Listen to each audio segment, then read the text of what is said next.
I finally got around to watching this movie, and it's called The Changeling, and it's a Peter Maddock film.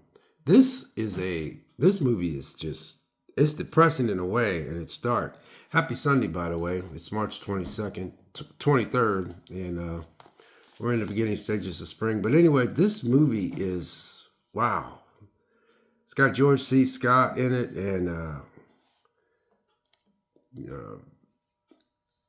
let's see, what's her name? Trish Van Devere. But I'm not going to try to. Uh, One of the most terrifying horror films of all time.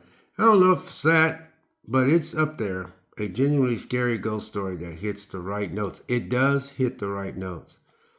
Uh, it's this is this movie opens up with a father and his they're on a vacation, and he ends up getting a flat tire, and it was snowing real bad. So at that time, and I'm gonna be honest with you guys, I don't think a lot of y'all like this movie because the people that are in their 30s and 40s, I know they've watched movies like this, but they probably are so into the you know technology of it all and special effects. This was just acting back then.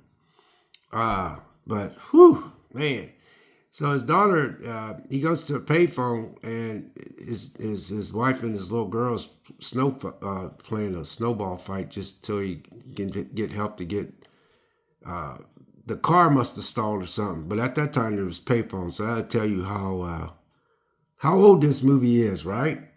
So while he's calling, this truck loses control and runs over his wife and his little girl, and then it just. I was like, dang. So it took me 2 days to watch this movie. But, whew. So then it flashed, so he's a grieving father. So, he decides to go to somewhere upstate New York or someplace to take a break because, it shows him crying and going to his empty apartment and all that kind of stuff. So he was trying to find he's supposed to be some type of teacher that knows how to play, piano and stuff like that. So, he ends up going up to upstate New York, and they try to find all of his friends is, you're real sorry for his, it's really well acted. So they end up finding, so he goes to this place and he's going to help them at this university and, teach the class, because he just wanted to leave where he was at. I don't know if it was in the same city or not, but anyway, he goes. I think he had another relative or a friend, and they said, well, he said, they was trying to find a place for him to stay because, I just think he just needed to get away from that apartment. Yeah, because he was packing up. So they ended up finding this big, big house. I mean, this thing was a big house. So he decided to take it, but this house had a heck of a history on it. He kept hearing this banging. It was like bang, bang, bang. And it was always at the same time. But at the same time, he was a grieving father, man. He's trying to get over the death of his little girl and his wife. Well, anyway, the house must have, this is hard to explain. The house must have really had a connection with this restless soul, which was this little boy that got killed by his own dad. I was watching this, man. It took 2 days for me to watch this, man. After watching this is another reason why. How did you die, Joseph? Did you die in the house? Why do you remain? And this little boy, dad drowned him because he was crippled. I don't think there was nothing else wrong with him. And his dad, there was a ton of money involved. And so he drowns his own son. And his son was banging on the thing, man. When I finally got to the climax, I was like, my goodness.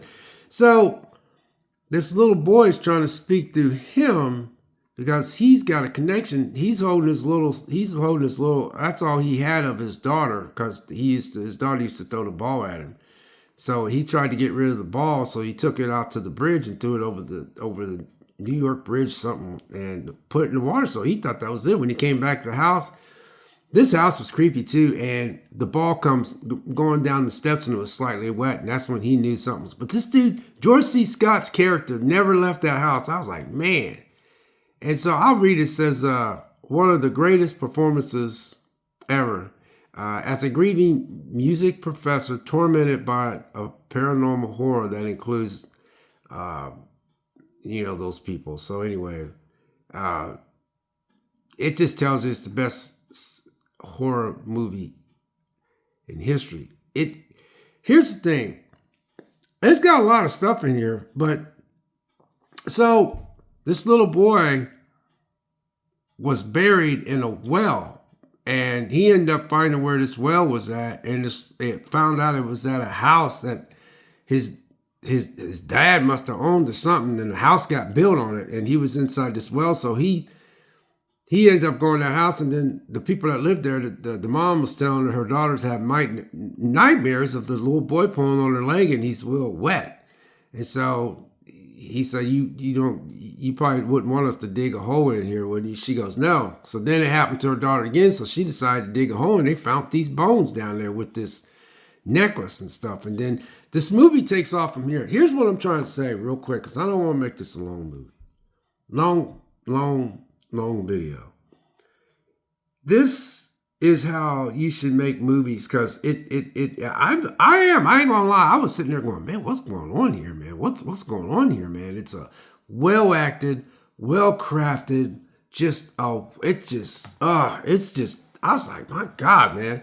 People do some of the craziest things. Money will just make your mind just totally just warped, man. I just like, my goodness, man. So after this movie's over and done, after it's over and said and done with, folks, better be careful how you look at money. Better be careful how you worship money and all that kind of stuff. Go out and killing family members and stuff like that. And the guy that killed his own son, he ended up dying anyway of old age, but that's not the point. And then he ends up getting another kid and putting him in his place so he could groom him, so he could be able to keep this large inheritance. You got to watch the movie. I'm glad I watched it. And I have a knack of getting rid of movies because I'm thinking I ain't going to like this movie. I was going to watch this once and sell it, but I'm going to keep it. But like I said, a lot of y'all might not get into this because it's too a little dated, but if you can get into the story, whew, Lord, this is good. And like I said, I've never been into the special feature stuff. A lot of people, man, and I know that's odd to a lot of people, but a lot of people that collects physical copies, that's the first thing you say, oh, I didn't think the commentary was good. I didn't like the special features and stuff. I just thought they should have added more and blah, blah. Man, I could care two craps about that. I know that sounds crazy, but I'm just into the movie. I'm just never into watching how you filmed it and stuff. Don't get me wrong. I've watched it and I've actually said, oh, that's pretty cool, man. Oh, that's interesting. But it just ain't no big deal. So no, I didn't watch any of this. So anyway, I finally got around to watching this, and this is an excellent, excellent, excellent movie. So God bless and have a great, safe week out there. We'll catch you next video. Thanks for watching.